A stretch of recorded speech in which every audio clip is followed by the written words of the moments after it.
Hey guys, Matt here again, and first of all I want to say thank you to the first 54 people who subscribed to my channel, who liked the videos and who commented some very nice things and some very weird things. Thanks for that, Dede. Today I'm going to do a sort of review but also Easter eggs in a game called Destroy All Humans. And no, I don't mean the original from 2005, because I've never played that one, but I'm talking about the remastered version that came out a few weeks ago. Most of the reviews I've seen about this game are made by people who have played the original, which is great, but I thought this might be a nice opportunity to look at the game without any knowledge of the original. I wanted to start off by saying something I've already said in my Maneater video. Please keep making these kinds of games. Just like Maneater, Destroy All Humans is just a funny short game with a lot of humor in it, fun gameplay and a nice art style. Even though I still want to play The Witcher 3 and Horizon Zero Dawn just came out on PC. It's nice to have a shorter game that doesn't take up all of your time. So anyway, let's talk about the game. And I could pretty much just say that as far as the puns go, you can watch my Maneater video and just change the word shark to alien. The game takes place in the 1950s and is completely filled with these horrible yet amusing alien puns, references to sci-fi movies of that era, and a lot of dumb humor. I am addressing you. Respond or be vaporized. I don't care how many stomachs you have. I don't have time for this. No, me neither. But more about these references later. Let's talk about the story first. And yes, of course, there will be spoilers. In this game, you play as a Furon alien called Crypto-137. And you get the task of finding another Furon alien called Crypto-136, who crashed on the planet Earth. On Earth, Crypto gets a warm welcome by its local inhabitants. Holy mother! Martha, give me the shotgun! The police force. You haven't got... The army. Open fire! And eventually this game's main villain organization, Majestic. Did you see what I saw? You bet your sweet ass I did. What did you see? Little green man in a flying saucer wiping out the best infantry unit in the US Army. Which are definitely not based on Men in Black. These guys are led by the main protagonist, Silhouette, who is definitely not based on Psycho Mantis. You'll have to find your way through challenging bosses. Psych! Have interesting conversations with the locals.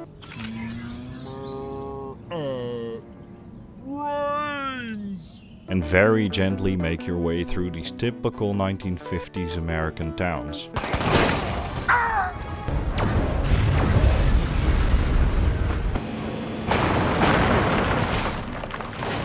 You'll experience the United States in all its Red Scare, 1950s, the commies are evil, God bless America is glory. And there's this fun little twist at the end of the game, where in a world ruled by men, you'll have to fight Silhouette, who turns out to be a woman? Preposterous. Overall, it's not BioShock as far as storytelling goes. But as I said, the game isn't that long anyway, and it's amusing for as long as it takes. I would give this story 4 out of 5 hammer and sickles. Now, as far as I know, this game still uses the voice acting of the original game. I do actually like the fact that they did this, but oh god. Oh god.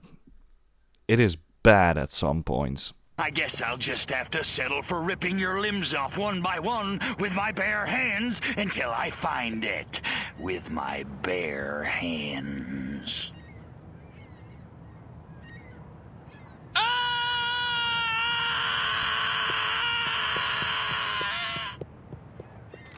Now, it's not game breaking or anything, but when you realize that 2005 was the same year that Call of Duty 2 came out, and GTA Vice City was already 3 years old at that point, you'll start to realize some things don't age as well.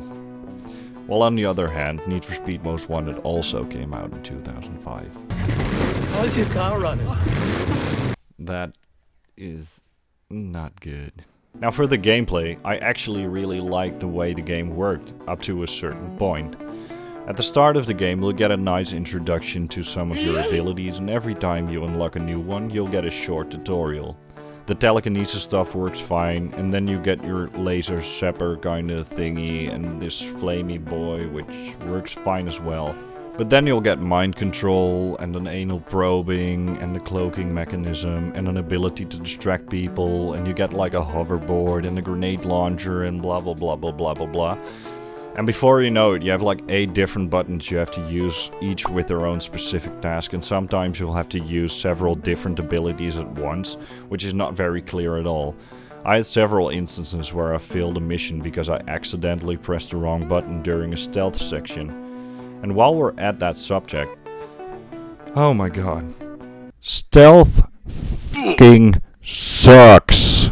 So you get this cloaking mechanism, which is fine, but then you have to recharge it by reading people's minds. And then you have these EMP things that make your cloak disappear faster, and then also these majestic guys that do the same thing. And when you have 7 other buttons to remember, things just will go wrong. And on top of that, why would you have a stealth mechanic in a game called Destroy All Humans? I was expecting this game to be a constant stream of everything broken shit, god, explosion, blah! And instead it was more like, More sneaking? Come on, Ox. please just let me blow up the White House and shit like that and make people's heads go blop blop blop blop blop blop blop blop. Apart from all that, when you get the hang of things, it's kind of alright. I do recommend you to unlock the hoverboard thing as fast as possible, and make sure to upgrade your abilities throughout the game, to make it a bit easier for yourself. As far as the abilities go, upgrading them is very easy and very useful. Enemies will get gradually stronger, so you'll have to be prepared. Apart from the on-foot combat, you also have UFO combat, which in my opinion is the best thing in the game. It's not completely smooth, and the camera is stuck behind the UFO, so you can't look around. But destroying buildings is a lot of fun, and at least you only have 5 buttons to remember when you're in the UFO. As I said before, if you keep upgrading your alien and your ship, the game is pretty easy to beat. But even if you don't do this, don't expect to get your ass beaten like you are playing Dark Souls. The game is not difficult at all, except for the last mission where the game decided that you must really like a metric ton of bullets and a crappy frame rate, and then you die over and over and over and over again. And then again. So as of right now, I played the game for 12 hours. I finished the story, most of the side missions, and I tried to find all the collectibles. But I soon started to realize that doing that makes absolutely no sense. Apart from the 40 Steam achievements you can get, finding all the collectible drones in the game gives you absolutely nothing. Getting 3 stars on the side missions gets you absolutely nothing as well. Finishing the story gives you guessed it, absolutely nothing. Only a few missions give you some skins, but they're not even nice. So you have normal alien, slightly different outfit alien, and slightly bruised alien. Then you have this cow alien, which is pretty funny at least, and then this skull-looking asshole, which I will talk about more later in the video. You can actually get more skins, but how do I get them, I hear you ask? By doing stuff in the game? By completing missions? By finding collectibles? No, you just pay 10 fucking euros, which by the way is 1/3 of the price for the whole game. And then you get 5 extra skins. And they don't even have cool new abilities or anything, they're just skins. And one of them is goddamn Pennywise, and fuck that, I don't like fucking Pennywise! Anyway, before I start breaking shit over crappy IT references, I wanted to end the review on a positive note. So here's a clip of a basketball going ape. Now as far as the Easter eggs go, there's not a lot to talk about. Pretty much 90% of the stuff in the game is actually just a reference instead of an Easter egg. But in my opinion, there are some really cool things to be found, especially because I'm a huge fan of finding music or movie references in games. I'm going to start off with the references that can be found on the title screens for the missions, and since there are a lot, I will make it quick. Destination Moon, Earth Girls Are Easy with Jim Carrey and Jeff Goldblum. Why have I never seen this before? This title is a reference to Citizen Kane, while the picture is a reference to Body Snatchers. Indiana Jones and the Temple of Doom. This title references Alien Stole My Body, while the picture is a reference to James Bond's You Only Live Twice. The Island Earth, Teenagers from Outer Space, North by Northwest, Foreign Correspondence, Village of the Damned, whatever happened to Baby Jane? The picture is a reference to Doctor Strangelove and the title is a reference to Duck and Cover, but I already talked about that in my Wolfenstein video. Go watch that one. It's a Wonderful Life, Goldfinger, Mr. Smith Goes to Washington, The Lone Gunman, which is a TV series spin-off of the X-Files, but also could be referencing Lee Harvey Oswald, who killed Kennedy, and finally Attack of the 50-Foot Woman. God damn! And the fun thing is that these are not even the last movie references by a long shot. The people on the street can be heard referencing a lot of different things, from movies to video games to famous actors. For instance, you can hear soldiers say, Johnny! which is of course a reference to The Shining. Someone says, Wish I'd brought my slicker. What would Brando do? Stella! Stella!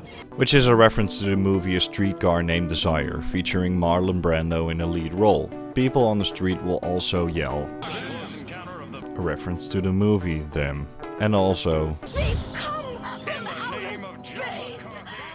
which of course is They've Come from Outer Space.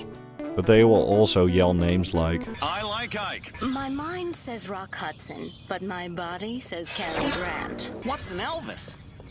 Must be a new model car. and many other people. And one of the last ones I really wanted to let you hear is this one, They've come to kill. Body snatchers. Space invaders. Them. which is a reference to Duke Nukem. During missions you will also hear your boss make a lot of references to Majestic being a copy of Men in Black. I say it's high time we abducted one of these men in really dark brown. Beam me up, Scotty!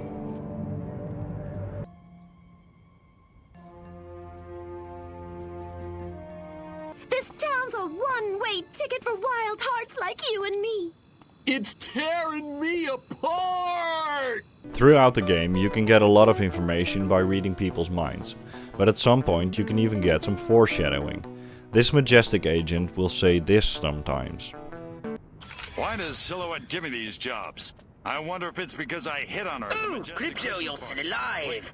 No one's even supposed to know. Of course I'm alive. Scratch that thought. It takes a lot more than... Which of course is the big twist at the end of the game. Going back to the character skins, the last one you'll unlock is this skull mask kind of outfit called the Pale Rider.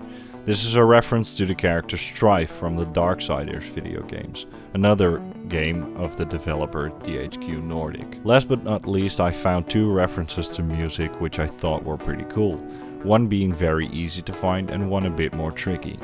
In Rockwell you can find the Blue Moon Drive-In Theater, which must be a reference to Frank Sinatra's Blue Moon. And finally, some of the people in the game are reading newspapers. When looking into these newspapers, you can read about a crash which killed a bunch of rock stars. This is a reference to February 3rd, 1959, the day that Buddy Holly, Richie Valens and the Big Bopper died in a plane crash. This day is better known as the day the music died. If you look closely, you can even see a picture of Buddy Holly in the newspaper as well. And that's pretty much everything I could find and what I wanted to show in this video. There's a lot more, and I mean like a lot more.